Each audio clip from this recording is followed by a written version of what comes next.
थाने की परमिशन को लेकर जनपद पंचायत लांजी कार्यालय के सभागृह में बैठक का आयोजन किया गया। इस दौरान लांजी किरनापुर विधायक राजकुमार कर्राहे सहित जनपद अध्यक्ष Archana Pongal, SDM Pradeep Kaurav, SDOP Satyendra Ghanghoriya, Lanji police अनुभाग के समस्त थाना प्रभारी, जनप्रतिनिधि, पत्रकारगण और क्षेत्र के नागरिक उपस्थित रहे।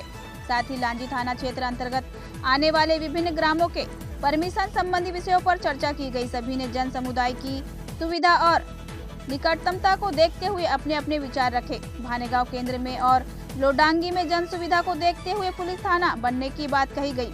वहीं नक्सल समस्याओं को देखते हुए नवीन चौकी बनाने की बात कही गई। इसी दौरान बैठक में अवैध रेत उत्खनन, अवैध शराब बिक्री और अवैध सट्टा कारोबारों के ऊपर रोक लगाने की बात कही गई।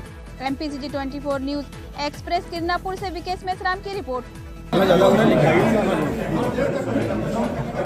जैसे कि अभी परिसीमन को लेकर यहाँ बैठक रखी गई थी, क्या बात हुई, क्या किस मुद्दों पर बात की गई? क्योंकि ये जो सर्किल है, एसडीओपी सर्किल जो है, उस लेवल पर हट्टा से लेकर थाने आपका चौकी सीधेपड़ा तक के सभी सर्किलों में जो गांव आते हैं, थाने क्षेत्र में और चौकी क्षेत्रों में गांव आते हैं, उनका परिसीमन होना था।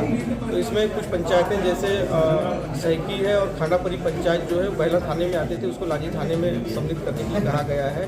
और भानेगांव और चिखलामाली जो है पंचायत जो है वो पहले किरनापुर थाने में आता था, उसे भी लांजी थाने में करने के लिए कहा गया है। नया प्रस्ताव एक थाने के लिए हमने अभी आगे बढ़ाया है, जिसको भानेगांव मुख्यालय के अंदर में एक नया थाना हो जाए, जिससे कि लोगों को जो सुविधा है मुख्यालय स्तर पे होने की वजह से लोगों को सुविधा इसमें उपलब्ध हो सके, उस तारतम्य में आज की बैठक रखी गई।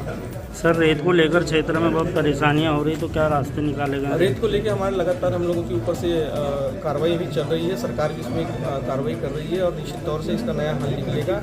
अभी हमने जब सारी बैठकों में, जब मुख्यमंत्री जी के पास की बैठक हो चाहे जिले की बैठक हो, हमने उसमें मामले को उठाया है। और अभी जो रेत घाट, जो चिन्हित रेत घाट है, उनका भी सीमांकन हो रहा है। आज की तारीख से सीमांकन प्रारंभ हो चुका है। सीमांकन होने के बाद में रेत ठेकेदारों को सिर्फ अपने ही एरिया से रेत निकालने का अधिकार होगा और बाकी जो खदानें होगी वो पंचायतों को राइट इशू करवा करके उनके द्वारा रेत का उत्खनन किया जाएगा। एक बैठक ली गई थी जिसमें क्षेत्र के जनप्रतिनिधि और सभी पुलिसकर्मी, पुलिस अधिकारी बने थे। क्षेत्र के सीमांकन को लेकर था, क्या पूरा मामला, क्या कार्रवाई चल रही है? देखिए, जैसा कि माननीय CM महोदय एवं हमारे वरिष्ठ अधिकारियों द्वारा निर्देशित किया गया है कि हमारे थाने की सीमाओं का पुनर्निर्धारण होना है, जिससे कि जनता को और सहूलियत हो सके थाने तक पहुंचने में, और थाने के लिए भी आसान हो कि कोई घटना, दुर्घटना होती है तो वो जल्द से जल्द किसी गांव में पहुंच पाए, किसी स्पॉट पे पहुंच पाए। उस संबंध में जो है हम जो है माननीय हमारे जनप्रतिनिधि और सदस्य, विधायक महोदय तथा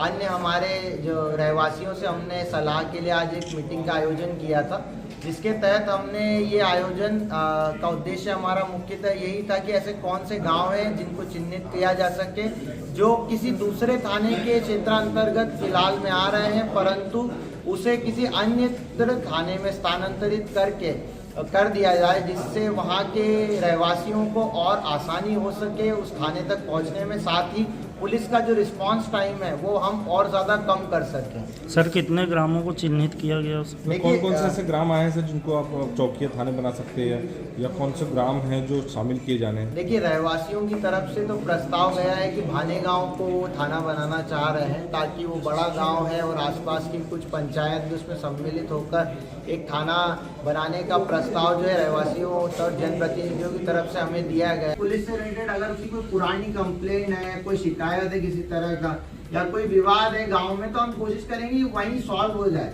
वो एस्केलेट ना हो उस स्थिति पे। तो हम इस प्रपोजल के ऊपर भी हम लोग काम कर रहे हैं हमारे उसमें। साथ ही में आज प्रस्ताव होना चाहिए था जी, चाहिए, ठीक, वहाँ कोई इशू नहीं है। आज मीटिंग में उपस्थित